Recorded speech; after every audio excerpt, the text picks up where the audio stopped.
নমস্কার দর্শক বন্ধুরা, আজকে আমরা এসে পৌঁছেছি ময়দানের ভবানীপুর মাঠে এবং এখানেই সিএবি সেকেন্ড ডিভিশন ওয়ানডে টুর্নামেন্টে মুখোমুখি হয়েছিল সাউথ সুবারবান ক্লাব এবং বেঙ্গল স্পোর্টিং ক্লাব।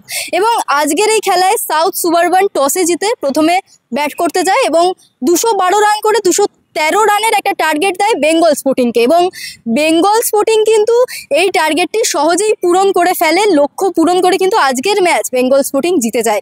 তবে এই লক্ষ্য পূরণটা সহজ ছিল নাকি বেশ কিছুটা পরিশ্রম দিয়েই ম্যাচটাকে জিততে হলো, এই প্রশ্ন কিন্তু আমরা সরাসরি কোচের কাছে রেখেছিলাম, সেই কথা তো আপনারা অবশ্যই শুনবেন। তবে তার আগে বলি, আজকে কিন্তু রোহিত মাহালি যিনি করেছেন সেঞ্চুরি এবং হাফ সেঞ্চুরি করেছেন অর্ঘ্য রক্ষিত, যিনি কিন্তু এই বেঙ্গল স্পোর্টিংয়ের হয়ে ধারাবাহিকভাবে ভালো খেলে যাচ্ছেন।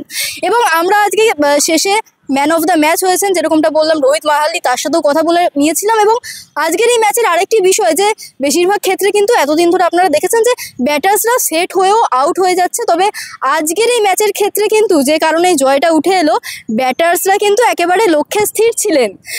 যেরকমটা বললাম রোহিত মাহালি এবং অর্ঘ্য রক্ষিত মিলে কিন্তু দারুণ একটি ইনিংস খেলে গেলেন, একজনের হাফ সেঞ্চুরি একজনের সেঞ্চুরি, এবং যার ফলস্বরূপ আজকের ম্যাচটা জিতে নিল বেঙ্গল স্পোর্টিং। এবং বেঙ্গল স্পোর্টিংয়ের কিন্তু কোয়ালিফাই হওয়ার একটা বিষয় রয়েছে, কারণ তারা 3টে ম্যাচ খেলেছেন এবং 2টি জয় পেয়েছেন। অপরদিকে আমরা সাউথ সুবারবানের কোচের সাথেও কথা বলে নিয়েছিলাম, তারাও কিন্তু 3 নম্বর ম্যাচটি আজকে খেললেন, তবে তারা 1টি জিতেছেন, 2টি ম্যাচ হেরেছেন। তবে কোয়ালিফাই রাউন্ডে যাচ্ছে কিনা বেঙ্গল স্পোর্টিং, সেই বিষয়ে আমরা কোচের সাথে কথা বলে নিয়েছিলাম। অপরদিকে আমরা কথা বলে নিয়েছিলাম সাউথ সুবারবানের কোচের সাথে, তাদের কিন্তু ফিল্ডিংটা নিয়ে বেশ কিছু সমস্যা আজকের ম্যাচে দেখা গিয়েছে, সেইটা নিয়েই বা তিনি কি বলছেন, পরবর্তী দিকে কী লক্ষ্য রয়েছে, সমস্তটাই আপনারা সরাসরি শুনে নিন ইনসাইড স্পোর্টস বাংলার পর্দায়। রোহিত, আজকে এত ভালো একটা ইনিংস খেললেন আপনি, দলকে জেতানোর একটা বড় অবদান রয়েছে, অবশ্যই আপনার ভালো তো লাগছে, কিন্তু এই যে পরিশ্রম কতটা ছিল? পরিশ্রম আমাদের স্যার দেবেশ স্যার যা করিয়েছেন, মানে প্রত্যেকটা ইন্ডিভিজুয়াল সবাইকে বলে বলে, তো ওইটাই আর কি আমরা মেনটেন মাথায় রেখে নিয়ে, হ্যাঁ একটা ম্যাচ লুজ করেছি, ওটার জন্য হয়তো একটু কোশ্চেনটা আমাদের কমেছে, বাট প্রত্যেকটা ম্যাচের সময় আমাদের স্যার সবসময় বলে যে অ্যাক্টিভ থাকো, সবসময় নিজের বেস্ট দেওয়ার চেষ্টা করো, সব যা আছে স্যারের। এবং আজকে যখন প্রথমে 213 রানের একটা টার্গেট দেখলেন, প্রথমে কি মনে হয়েছিল? মনে হয়েছিল ভালো বয় করেছে, আমাদের একটু ফিল্ডিংয়ে খামতি ছিল, সেটা আমাদের ইমপ্রুভ করতে হবে। আর তারপরে যেটা ব্যাটিংয়ের সময় স্যার বললো আমাদেরকে যে স্টে করে খেলতে হলে রান বেরিয়ে যাবে, এটা থাকলে রান বেরোবে। আচ্ছা, অপোনেন্টদের ফিল্ডিং নিয়ে কি বলি? অপোনেন্টদের মোরাল ঠিক আছে, মিডিয়াম ঠিক আছে, কিন্তু ওদেরকে একটু ইমপ্রুভ করতে হবে, part of the game, fielding is improve করতে হবে। পরপর 2টো খেলায় জয় পেলেন এবং আজকের এই জয়টা নিয়ে কি বলবেন, পুরো ম্যাচটা নিয়ে কি বলবেন?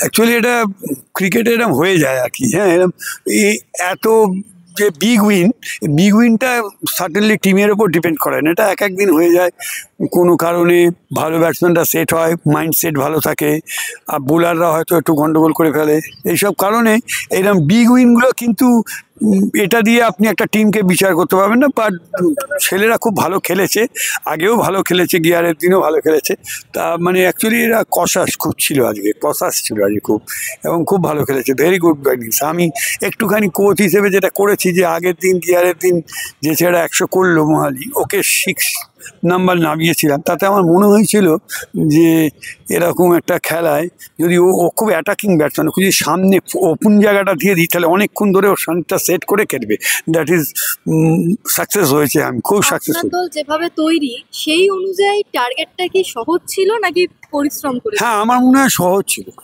213 রান 45 ওভার্সে নর্মাল রান তোলা যায়, কিন্তু এই যে বিগ উইন, যে একটাই উইকেট পড়েছে, এটা লাক। বিশেষ করে যে ব্যাটসম্যানটাকে আমি প্রথম পাঠিয়েছিলাম, সে পরের batsman, lower order batsman, 6 number, কিন্তু অ্যাটাকিং, তা আমি ওকে পাঠিয়েছিলাম, যদি ওকে মনে হচ্ছিল কদিন নেট প্র্যাকটিসে যে বেটার খেলছে, সেই জন্য ওকে ভাবলাম যে যদি একটু বড় জায়গা দিই, যদিও খেলে দেয়, আলটিমেটলি স্কোর 100। দল যে এইভাবে জিতছে, 3টে ম্যাচ আজকের নিয়ে 3টে ম্যাচ খেললেন, 2টোতে জয় পেয়েছে, কিরকম লাগছে দলের এইবার? খুব ভালো লাগছে, প্রেসিডেন্ট হিসেবে খুব ভালো লাগছে, এনজয় করছি, চাই আমার টিম আরও ভালো খেলুক। অ্যাট দি সেম টাইম যারা আমাদের কাছে হেরেছে বা যাদেরকে আমরা হারাতে পেরেছি, তাদের প্রতিও আমি আমার শুভেচ্ছা জানাচ্ছি, তারাও আরও ভালো খেলুক। মরশুমের প্রথমে যখন অনুশীলন শুরু হয়েছিল এই দলের, তখন কি লক্ষ্য ছিল, কি বলেছিলেন প্লেয়ারদের এবং কোচেসদের সাথে, বা কি আলোচনা? একটাই কথা হয়েছিল, নিজের খেলা খেলো, ভালো খেলো, রেজাল্টের দিকে তাকাবে না, প্লে অ্যাট ইউর ওন, নিজের খেলা খেলো, ভালো খেলো, ক্রিকেট খেলো, ক্রিকেটের মর্যাদা রক্ষা করো। ম্যাচটাতে আজকে পরাজয় হলো, কিন্তু কি মনে হলো কোথায় খামতি থেকে গেল? টার্গেটটা কি কম দেওয়া হয়ে গেল? না, টার্গেটটা কম বলতে যেরকমভাবে শুরু হয়েছিলাম সেই অনুযায়ী আমরা মোমেন্টামটা ব্যাক করেছিলাম। লাইক VVR 34 for 4, সেখান থেকে 212 যাওয়াটা it's VVR on good track. কিন্তু তারপরে গিয়ে আজকে বোলাররা didn't bowl as per our expectation, আর ফিল্ডিংটা আমাদের খুবই বাজে হয়েছে। তো সেইখানে আমি বলতে পারি, কারণ যা উইকেট ছিল 212, 220, 30 run was fair enough to defend, কিন্তু সেটা আমাদের বোলাররা আজকে করতে পারেনি। পরবর্তী ম্যাচের কি তাহলে ফিল্ডিংটার উপর বেশি জোর দেবে? হ্যাঁ, আমরা যেরকম এখন আমাদের ফার্স্ট ম্যাচ লিগের 13-14 আছে অ্যাজ পার শিডিউল, তো তার মাঝখানে আমরা পুরোপুরি আজকেই প্ল্যান করা হলো যে মোটামুটি 2-3 দিন এখন নেটস বন্ধ থাকবে, ফিল্ডিং এর ওপরেই মেনলি কাজটা করা হবে। আমি আরেকটা কোশ্চেন আমি না করে পাচ্ছি না। হ্যাঁ। ম্যাচটা আপনারা হেরে গেছেন, হ্যাঁ, কিন্তু যদি আমরা না বলি যে আপনারা হেরে গেছেন, আপনার যে মানে বডি ল্যাঙ্গুয়েজ বা যে হাসি মুখে দেখে মনে হচ্ছে না যে ম্যাচটা হেরে গেছে। না অ্যাকচুয়ালি দেখুন, ফিল গুড ভাব আছে team এ? না ফিল গুড ভাব বলতে গেলে এটা তো আছেই, plus as a human being আমাদেরকে we have to live with our hopes, right? And that should be positive hopes. তো সেটা একটা আছে, আর বিং এ স্পোর্টসম্যান আপনাকে হার জিত দুটোই মেনে নিতে হবে, কিন্তু আপনি যদি মন থেকে হেরে যান তাহলে আর কোনোদিনও ব্যাক করতে পারবেন না।